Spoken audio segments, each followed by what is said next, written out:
Hi everyone, welcome back to another long overdue episode of Unraveling Rare. My name is Eleni Pitiniega with Unravel Biosciences, and joining us today we have Jaclynn, Dustin, and Cece Delisle, who are a family impacted by a SPATA disorder.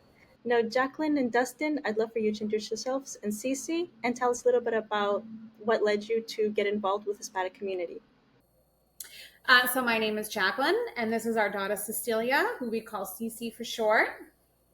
And I'm Dustin. Cece was diagnosed with SPATA5 genetic disorder in July of 2018.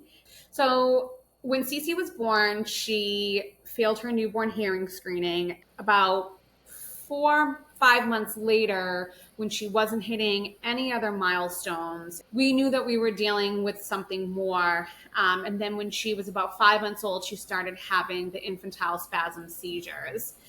And then from there, we were just kind of hit more and more with other diagnoses. She has cerebral visual impairment, high and low muscle tone. She's got feeding difficulties. She's got dystonia. So those are the symptoms that we deal with, and that's what we see in her still. I happened to come across a parent Facebook group that was very small. Yeah, it was very small, maybe with only 30 kids in it at the time. And that's kind of what connected us with the SPATA family community until a formal foundation was established about a year ago. So once you got the diagnosis and you became part of the SPATA Foundation, I was wondering what was your approach to discovering any treatments or exploring any treatment avenues for Cece, but also for the other SPATA kids?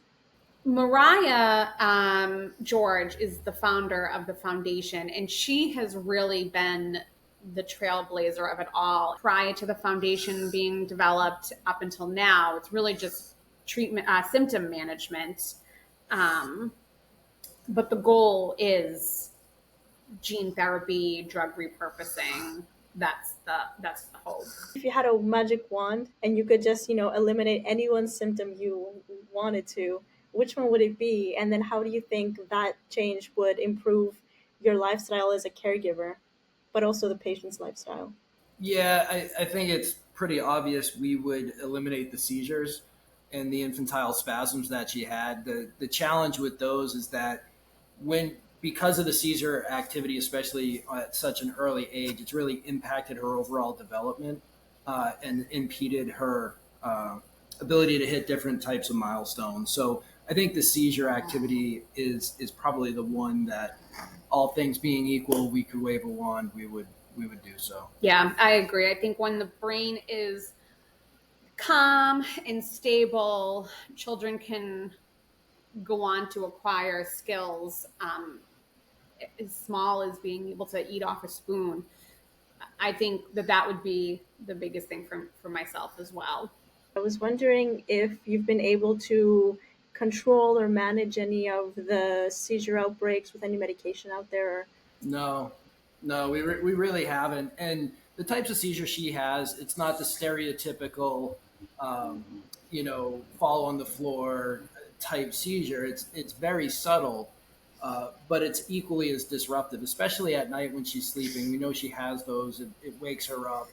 I think to a certain extent, she's always a little fearful after she's had one because she doesn't quite understand what's happened to her body. But up to this point, unfortunately, none of the medications have really done anything to eliminate the seizures.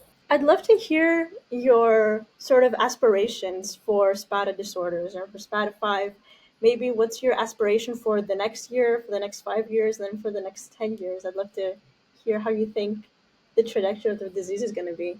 As it relates to Cece, we just want her to have the best quality of life possible. So if there are any advancements that help, again, maybe reduce the amount of seizures, maybe reduce the muscle tone, anything that's going to make sure that she's as comfortable as she can be, that to me would be a huge win. I think ultimately our goal or our vision is to see that, future generations of kids won't have to deal with as much. And hopefully there is a cure for this going forward. We're very optimistic about what the science can do. But we're also realistic to say Cece might not get the full benefits of that, but we're hoping that other kids do in the future. There's a lot of opportunity, especially through drug repurposing, since alleviating symptoms is one of your short-term goals. So I'd be really curious to see what kind of treatment options or what kind of therapeutic options come out of our partnership, the SPATA Foundation with Unravel.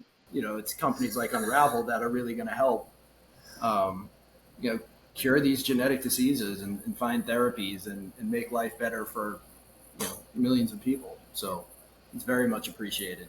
Yeah, I agree. I just think that science and technology has come so far that there's so much potential. Oh, I can't even think of the possibilities of what we can do if money wasn't an issue. But unfortunately, I think money and the lack of funding inhibits a lot.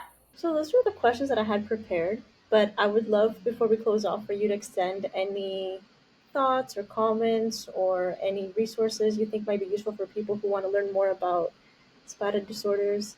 There's a lot of different conditions out there. I think SPATA is particularly devastating in how it impacts not just the child but the parents. Um, Again, with her being immobile, I've got a bad back. Jaclynn now has a bad hip. Like, it wears on you physically and mentally. So anything we can do to garner support for the families is absolutely critical. Yeah, ultra rare genetic disorders tend to fall the bottom of the list of priorities for funding and research. And I think SPATA condition deserves just as much as attention. All kids affected by rare diseases deserve, you know, equal opportunity, equal playing field. But unfortunately, that's just not the case. So, if somebody sees us and they say, hey, this might be in my wheelhouse, this might be of interest to me to help research or fund, yeah, that is what we're hoping for, at least for today.